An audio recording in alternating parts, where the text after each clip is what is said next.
What is going on, everyone? My name is Andy. Welcome back to another FPL video. In this one, I'm going to talk about the free hit for Game Week 25. So just some thoughts, first of all, about whether you should be using the chip this week, and then we'll jump into the draft itself. So if you enjoyed the video, make sure to give it a like, hit that subscribe button if you haven't done so already, and let's get into it. So we'll start off with some really quick thoughts about why you might want to use the free hit in 25 or why you might not. I think ultimately with chips like this, the planning should have come in weeks ago, right? Because if you know you're using your free hit in a certain week, then the transfers you make before that will be a little bit different. So just bear that in mind for anyone that is thinking about using the free hit later on. So in 25, it's probably for people that are definitely low on Liverpool and Man City players, but don't want to keep them long term. So if you want a free hit in, Darwin, Jota, Diaz, but then not have to worry about them after that because of minutes and blanks and stuff like that, then free hit could be very useful depending on how your team is set up. And also for people that are low on Spurs and Chelsea too, because obviously they blank in Game Week 26. So if you've got Richarlison and Porro and Son and Palmer, so like 4 players from those two teams, and then you free hit in 25, you're going to be left with them afterwards. And I think that's the key thing to think about. If you free hit this week, will you be happy with your Game Week 24 team in Game Week 26? So that's one thing to, again, bear in mind when you're thinking about when to use the free hit. You get your team back the week after as it was the week before. You can't make transfers and then use your free hit. It just wipes anything you do. So if you free hit in 25, your team in 26 with one free transfer will be the same team you left in Game Week 24. I wouldn't use it just because of a few flags on double Game Week players. So maybe if you've got like Trent and you've got a Man City defender that you're not convinced is going to start, I would much prefer to use transfers to manage that kind of thing. Like a couple of issues is probably not enough in itself to free hit for most people. And I think it's likely to be a more useful chip for most FPL managers later on in the season. Maybe not even Game Week 26, but the blank in 29, Game Week 34 might be difficult to manage because there's likely to be a couple of double Game Week teams, but players you don't really want long term, and so you can free hit them in. But there might also be some blanks that week as well. So 34 could be nice, and you've got the big double in 37 as well. That's not to say you shouldn't use it, because it's team dependent, right? And I've got to say that in every single chip video.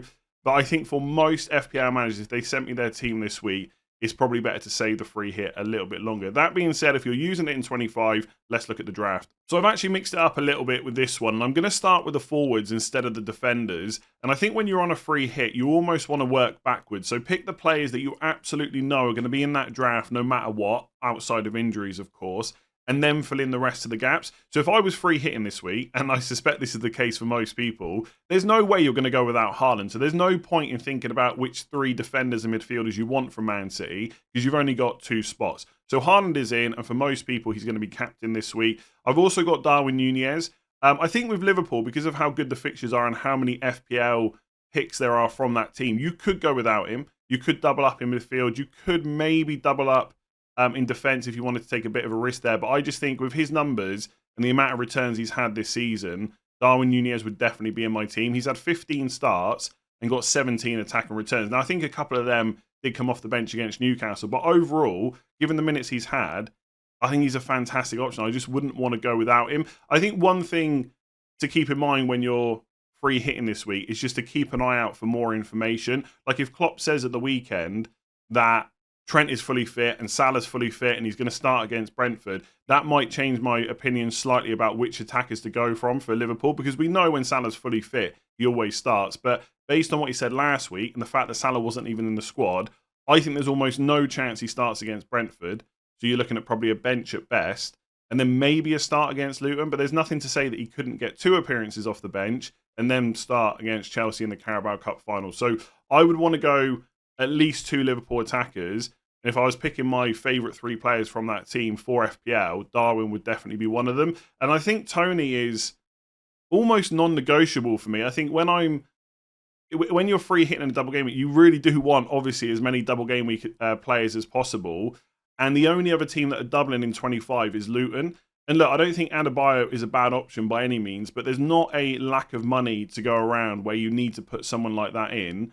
And I just think Tony is such a better option, where he's guaranteed 90 minutes. He's definitely on penalties as well. And although it's Liverpool at home and Man City away, which are tough on paper, I think for an attacker like Tony, it's not so bad. So he would definitely be in too. The bench, as it stands, is Flecken and Reguilon. So that's my triple up on Brentford. And I've actually got a triple up from all the teams that are doubling in this squad overall. And then Garnacho, cheap enabler, and then Gabriel against Burnley away. I think if you're looking at single game week players, which I personally wouldn't be too much this week, you probably are looking at Arsenal against Burnley away. Obviously, it's an away match, but they just absolutely smashed West Ham away from home. And maybe Newcastle against Bournemouth at home. I don't think there's a huge amount of great... I mean, there are some decent fixtures, but not enough to warrant going without those double game week players. Like Villa against Fulham away is not bad. Spurs against Wolves at home is not bad. Brighton against Sheffield United away. Man United against Luton away, etc.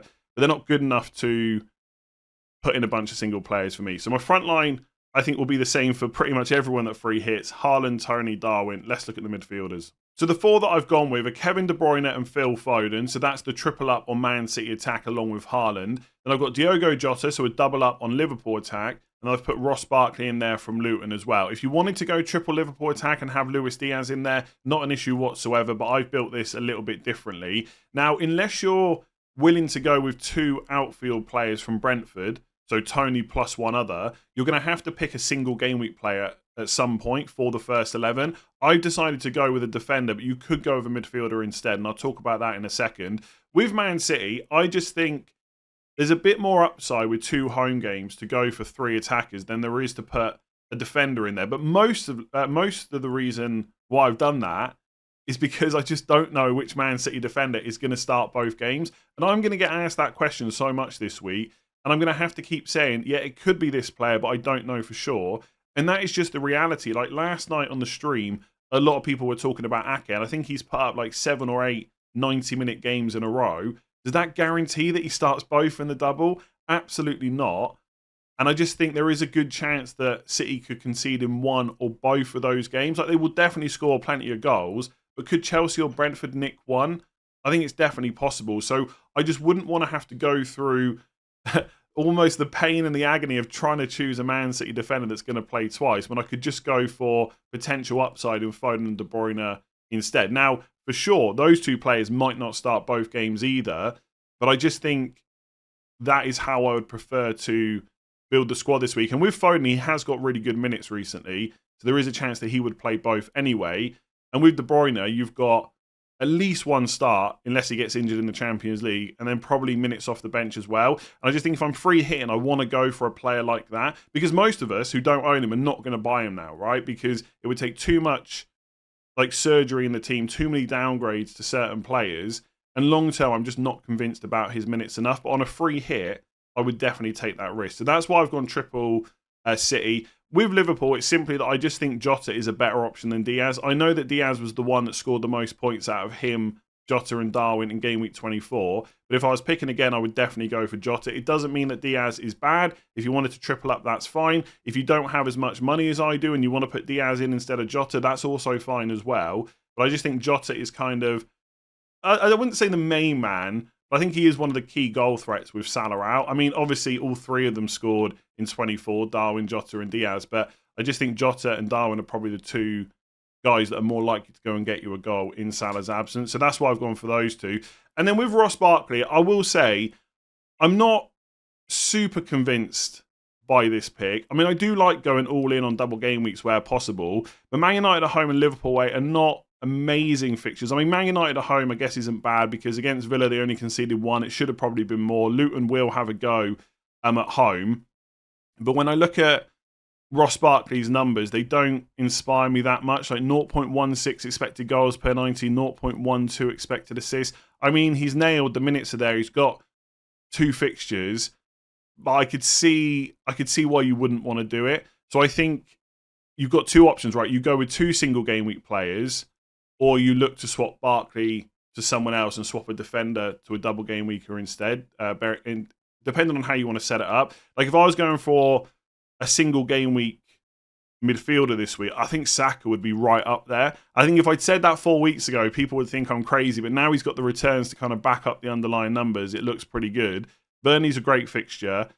He will sometimes take penalties, as he did yesterday. I just think he's one of the best options. Obviously, you could go for Son or Richarlison against Wolves at home instead. I probably wouldn't look at playing Garnacho or going for Rashford or Fernandes, I don't think that's worth it. I mean, Gross is not a bad option against Sheffield United, but if it was me, I'd want to go for Saka or Son. I think would be the two if I could afford it. Richarlison maybe if you need to spend a little bit less. I can't think of anyone else right now that I would go for instead, looking at the fixtures. So yeah, more than happy with De Bruyne, Foden, Jota. If you wanted to put Diaz in instead of Barkley, or you wanted to go for a single game week midfielder, I think that's perfectly reasonable.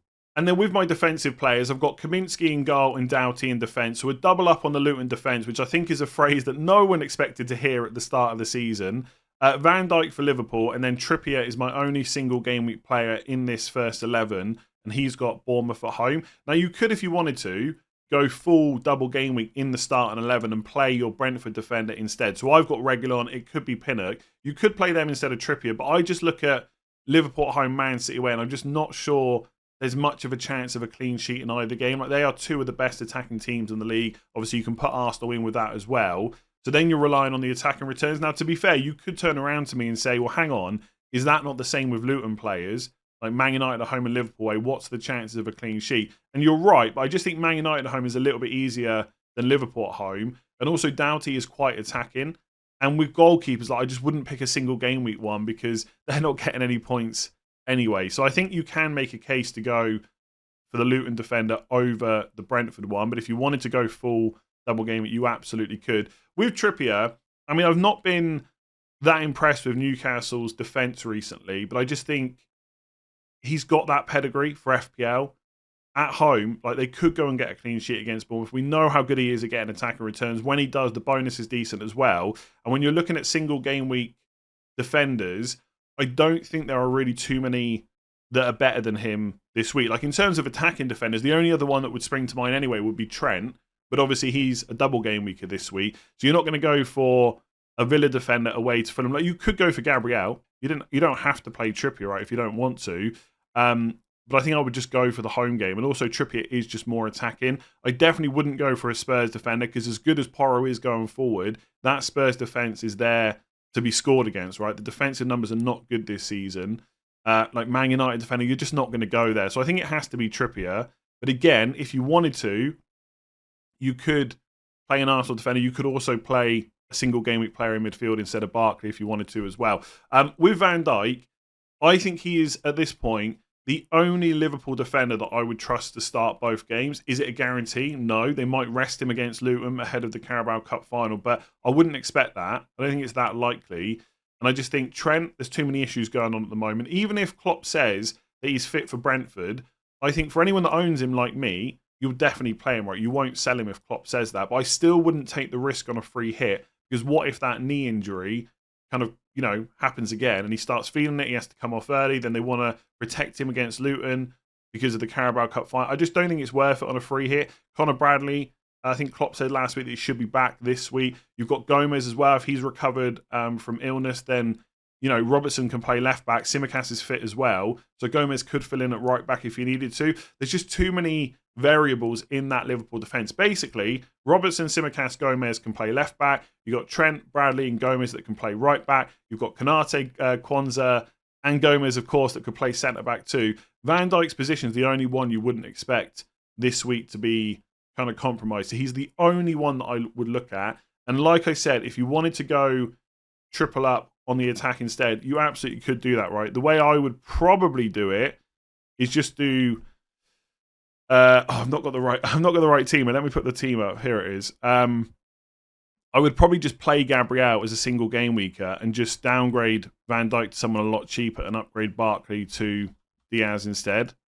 Again, I think Liverpool triple attack is great. You can just put anyone in that position because, like Gusto, for example, and just bench them. Then you would play Gabriel, Trippier and Doughty as your defence. You'd have the triple up on Liverpool attack. But I like Van Dijk because I think those two fixtures are quite good and he's probably going to play twice and his goal threat's pretty decent. And then, I've kind of already explained the Luton defence. I just don't think with the goalkeepers, like I'm tripled up on Man City, I'm tripled up on Liverpool elsewhere, so I can't pick Alisson or Edison. And this is what I mean about working backwards and just filling in the slots. So if you want a double game week keeper, it's Kaminsky or Flecken. So I've just gone for the one with the better fixtures. And I don't think there is any reason to play a single game week goalkeeper instead. Because the difference is, right, Trippier might go and get a clean sheet and attack and return and bonus, could easily hit 10 plus. Whereas with a goalkeeper, even if Kaminsky concedes twice or Flecken, you can pick which one you want to start. There's save points and stuff like that on top. And I just don't think there's a single game week goalkeeper that really, like, I wouldn't have Dubravka instead of a double game weeker, for example. And I think Doughty is, although the Luton defence is not great, and I think for expected goals conceded, they are the worst team this season. So it really is a bad defence. He is quite attacking, and I would just want to take that punt. Again, I don't think there's like 3 single game week defenders I'd really want to play. So at some point, you've got to pick a defensive player instead. And like if I went for a Man City defender instead of Doughty, there's not really another Luton double game week I would want. So then I'm adding another single game weeker. So I think this is one of the best ways to set up. It's not the only way. You might have different preferences. That's absolutely fine. Leave me a comment below and let me know what they are. But I think that looks pretty solid. If you've enjoyed that video, make sure to give it a like, hit that subscribe button, and I'll catch you again tomorrow.